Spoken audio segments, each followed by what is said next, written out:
Romanesque like you'll see in Vance. It's not a Gothic like at St. Matt's, for example. It doesn't have that Italianate form that the cathedral does. This is just unique unto itself. It's not it's not imitating anything else, and it's a beautiful red brick building. But here's the other thing that this reveals. If you take a look at the big churches in Wheeling, they're all downtown. Why? Because that's where people could walk to. Remember, the first cities are walking cities. How far can you walk? How far can a horse walk? When you start developing different modes of transportation, and you start pushing that transportation out of the city, then you're going to develop suburbs. First suburbs in the United States are called streetcar suburbs.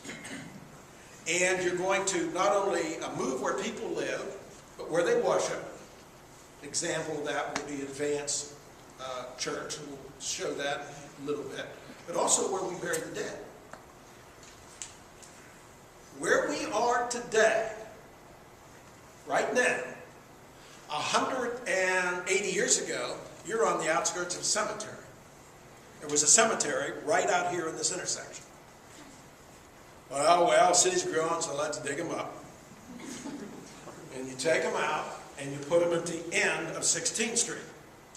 And then, by golly, 16th Street starts to develop, and guess what you do? You move them again. Okay? And then you put them out there. What depends on where you have money?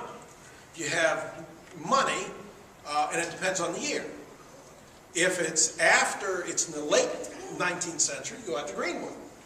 And if you're just a regular worker, you go to Peninsula. Until the 1960s, and then they said, we got to put a road through there. So if you've ever been to Greenwood Cemetery, there is a section in Greenwood Cemetery that's called the Peninsula section, because that's where they reinterred all those people.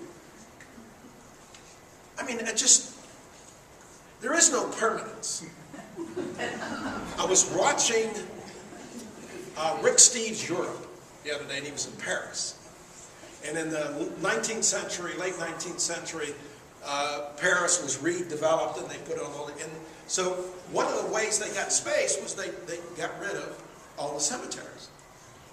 So what did they do with the bones? No.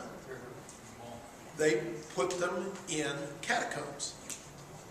Acres of catacombs. So that if you go down in there, there are all these bones stacked up.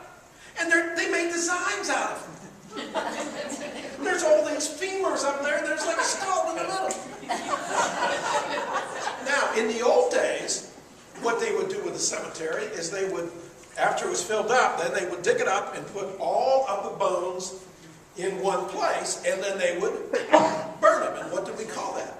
A bone fire or a bonfire. Now you know the rest of that story. Okay.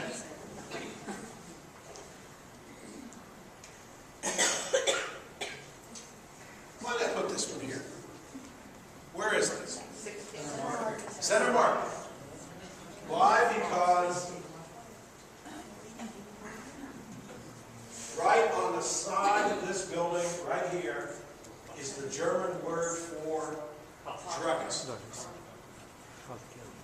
Why here? Because that's where the Germans lived. Okay? And you can still see remnants of that here in the Center Market. Okay. There's the Center Market. Now, there's another example of okay. Most of the wards in Wheeling had markets. Why would you need more than one market? Because how far can you walk? Okay. So there was a market up where Stone and Thomas is now. There was a market here. I did a study for my dissertation there was a big strike in 1902 against what was called the Ben-Hur Flour Company. You know it as Gold Medal now. And the High Valley Trades and Labor Assembly went around to all the grocery stores to try to get them to not sell the Ben-Hur flour.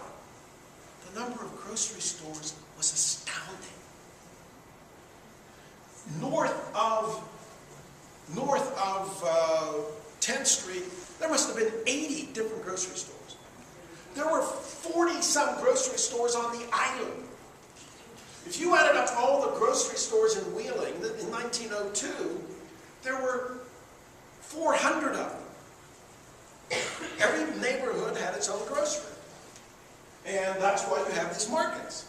A place where people could come in, sell their products, and so on. And then, of course, we've redone ours. I think one of the unique features of the Center Market, architecturally, 4 aspects to it. 4 terracotta heads, two on either side of that some people don't pay any attention to. But the use of terracotta in Wheeling, there's some wonderful things. And you know, I take my students around and they'd say, I never saw this before. And I said, because you didn't look. And you don't look because you become accustomed to doing things. Now, we redid this, geez, what, 25 years ago now? That cost another $800,000 to that. Is it utilized as it should be? It probably could be better utilized for restaurants and things, but it's not. Why? Well, we talked about that the other day. It's the age of the population. We have a top-heavy meaning older population. And except for coming out to history lectures, you stay home. Okay. Now, Chapman Street.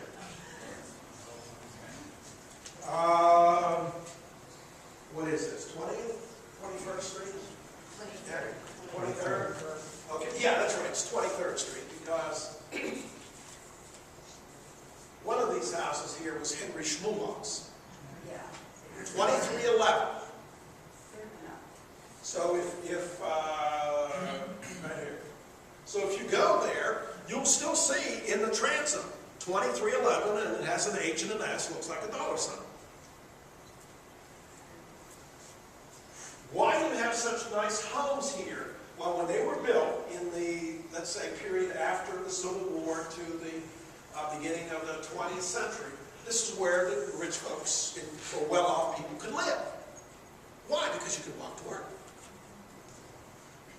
Now, when Schmulbach sells that house, where does he move? He moves out to Roney's Point, what became the county farm. Puts a big house out there. He builds it, moves into it in 1914, dies the following year. Okay?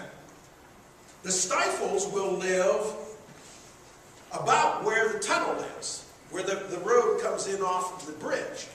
Right there. They took that. Where did they move? They moved out to Pleasant Valley. Because I'll show you an example of that here in a little bit. But we have lots of houses in Wheeling in which very well-off people would live because they could walk to work. It's the proximity of the city.